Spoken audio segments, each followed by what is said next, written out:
menurut saya KPK juga belakangan ini sudah tidak begitu kelihatan taringnya, sudah tidak begitu berfungsi sebagaimana mestinya. Padahal dana operasional untuk KPK itu begitu besar.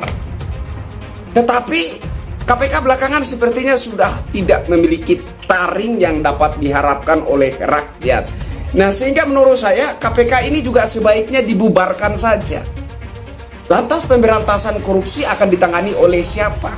Saya pikir yang lebih dapat dipercaya bisa memberantas korupsi adalah PPATK, iya kan? Ini yang lebih dipercaya oleh rakyat.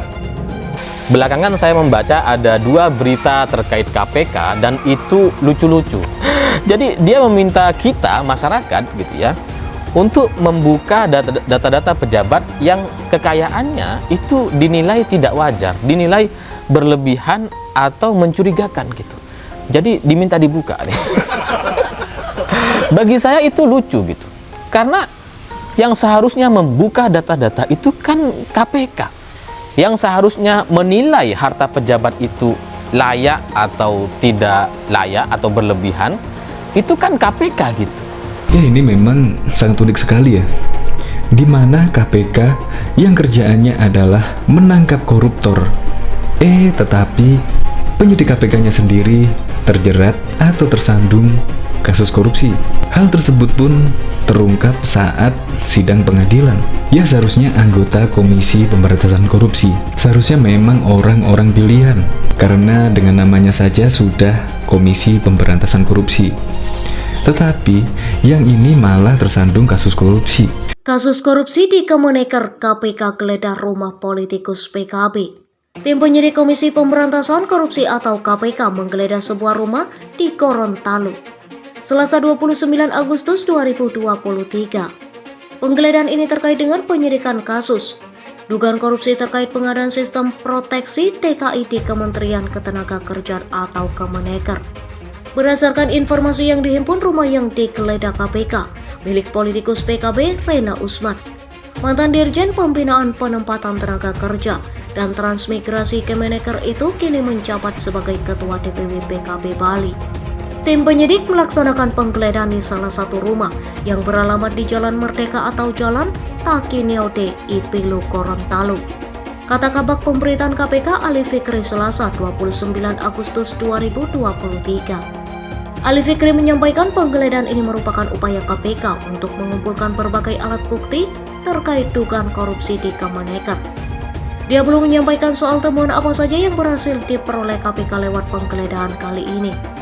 Kegiatan masih berlangsung dan perkembangannya akan kami segera sampaikan, tutur Ali Fikri.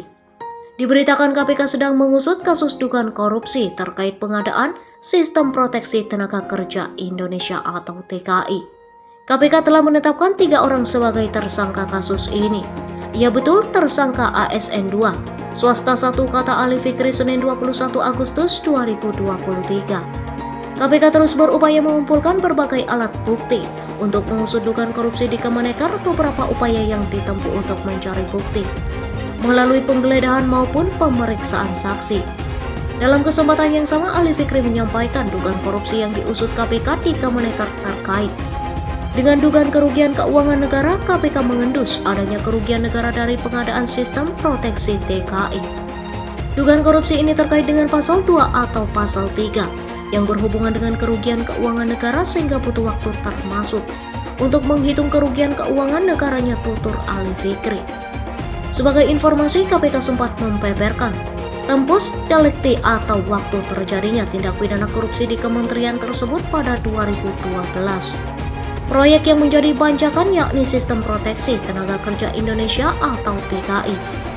Caimin saat itu menjabat sebagai Menteri Tenaga Kerja dan Transmigrasi atau Menakertrans dalam periode 2009 hingga 2014, sementara ini kementerian tersebut dikenal sebagai Kemenaker.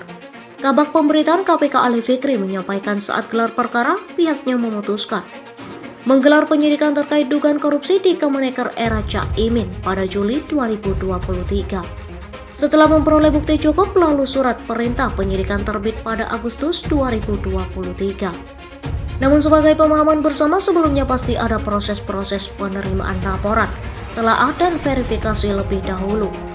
Di pengaduan masyarakat ke Deputian Informasi dan Data, kata Ali Fikri, Minggu 3 September 2023. Laporan tersebut kasus ini kemudian diproses lebih lanjut dengan waktu yang tidak sebentar di Kedeputian Penindakan dan Eksekusi KPK. Dari sana KPK menyelidiki dugaan korupsi tersebut dengan mengumpulkan keterangan dari sejumlah pihak. Sampai pada akhirnya dapat diputuskan lanjut naik pada proses penyidikan di Juli 2023, dimaksud tutur Ali Fikri. Juru bicara KPK berlatar belakang jaksa ini menegaskan penanganan kasus Kemenaker tidak punya kaitan dengan dinamika politik nasional terkini. Sebagaimana diketahui, baru-baru ini Caimin telah diusung sebagai bacawa pres mendampingi Anies Baswedan untuk Pilpres 2024. Penanganan kasus ini murni merupakan bentuk penegakan hukum, yang artinya apa? Jelas pada proses penerimaan laporan hingga penyelidikan saja kami pastikan butuh waktu panjang lebih dahulu. Tidak sebulan, 2 bulan, bahkan bisa lebih. Dan tentu sudah pasti sebelum ramai urusan hiruk-pikuk politik pencapresan tersebut, ucap Ali Fikri. Sebelumnya Ketua DPP Partai Nasdem Effendi Hoiri atau Gus Coy mengaku heran dengan adanya pemberitaan yang menyebut KPK berencana memeriksa Caimin atas kasus dugaan korupsi pengadaan sistem pengawasan TKI di Kemenaker tahun 2012.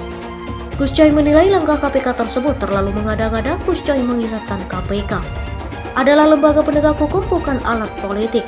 Hal ini mengingat Caimin sudah dideklarasikan sebagai cawapres mendampingi Anies Baswedan. Sebagai info, KPK sempat membeberkan tembus delekti atau waktu terjadinya tindak pidana korupsi di kementerian tersebut pada 2012 silam. Proyek yang mencari pajakan yakni Sistem Proteksi Tenaga Kerja Indonesia atau TKI. Caimin saat itu menjabat sebagai Menteri Tenaga Kerja dan Transmigrasi atau Menakertrans. Dalam periode 2009 hingga 2014, kini kementerian itu dikenal sebagai Kemenaker.